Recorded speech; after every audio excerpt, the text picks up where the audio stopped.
Okay, so what if you could finally read the entire instruction manual for life itself?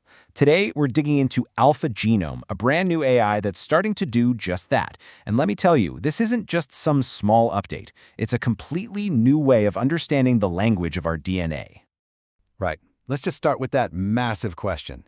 We have this code inside us that dictates pretty much everything, but for as long as we've known about it, huge chunks of it have been a total mystery. To really get why this new tool is such a breakthrough, you first have to get your head around the sheer scale of the challenge. See, the problem was never just reading the letters of our DNA, but understanding what most of that code actually does. So think of your genome as this gigantic instruction book. It's got the blueprints for everything: your eye color, how your body fights off a cold, all of it. But here's the catch. For decades, we've only been able to clearly read the chapters that actually build proteins. And those protein-building chapters, they only make up about 2% of the entire book. A wild 98% of this manual is what we call non-coding DNA. We've known it's important. It's like the director's notes in the margins, telling genes when to turn on and off. But trying to interpret those notes has been almost impossible. And this is where it gets really serious. Tiny little typos in these mysterious regions can lead to devastating health problems, everything from rare genetic disorders to cancer. But finding those critical typos among billions of letters of code, it's been like looking for a single misspelled word in a library full of books written in a language nobody speaks. And that is where this incredible new AI tool from Google DeepMind comes in. Introduced on June 25, 2025, AlphaGenome is designed to be the master translator for that 98% we could never quite understand. You can think of it like a super-powered detective for your DNA. When it finds one of those tiny typos, a genetic variation, it doesn't just flag it and move on. No, it predicts the entire chain of consequences, the whole domino effect of how that one tiny error changes the way your genes are controlled. So, what really makes this different from all the tools that came before it? Well, the answer is how it smashes through a fundamental barrier that has had scientists hitting a wall for years. This is the real game changer. Okay, so up until now, researchers had this incredibly frustrating choice to make. They could either look at a huge stretch of DNA with, let's say, blurry vision, or they could get a super sharp, crystal clear picture of one tiny little piece. You couldn't have both. AlphaGenome just completely eliminates that trade-off. For the first time ever, it can scan 1 million DNA letters and, at the same time, see the precise impact of a single letter change. It's the big picture and the tiny details all at once.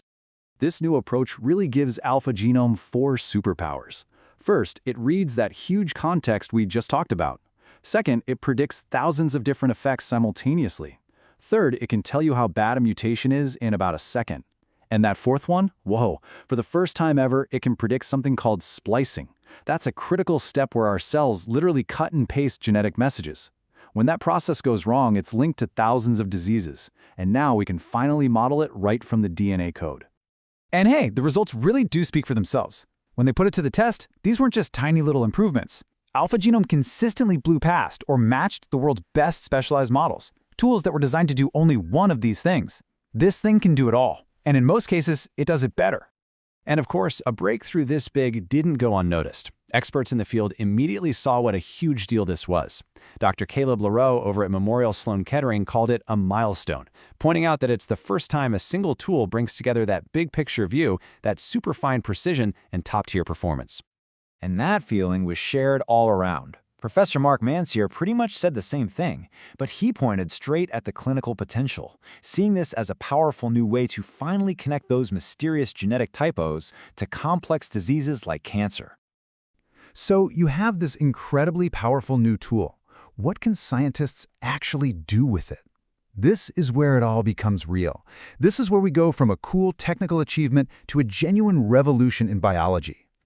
The potential here is just massive, and it branches out into 3 main areas. First, finally being able to pinpoint the exact genetic triggers for diseases. Second, helping scientists design brand new synthetic DNA that does specific jobs. And third, just flat out accelerating our basic understanding of how our own instruction manual actually works. And look, this isn't just a what-if scenario. It's already happening. Researchers used AlphaGenome to look at a mutation that's linked to a specific type of leukemia. And it worked. The model correctly predicted the exact mechanism, how that tiny typo creates a new instruction that flips on a cancer-causing gene. It confirmed what we already knew, which is a huge step in proving its power. But let's be super clear here, this thing is not a magic crystal ball. It's a research tool, and it's really important to understand what it can't do right now, and what the road ahead looks like. The creators have been really open about its current limits. It still has trouble with genetic controls that are super far away on the DNA strand. It needs to get better at understanding cell-specific differences, and, crucially, this is not designed to predict things from your personal genome, and it is absolutely not for clinical diagnosis. It's a tool for scientists, not for doctors, at least not yet. Really, the journey is just beginning. As of June 2025, it's available for researchers to use. The plan is to release the full model soon, so scientists everywhere can build on it, and then to just keep improving it, keep making it smarter, and eventually expand it to cover more of the vast complexity of life. And all of this leaves us with a pretty profound final thought. For the very first time, we're not just staring at our DNA anymore, we're actually starting to have a conversation with it. We're learning its language. So the question isn't if we can read our own instruction manual anymore. The question is, what will we have the courage and the wisdom to ask it?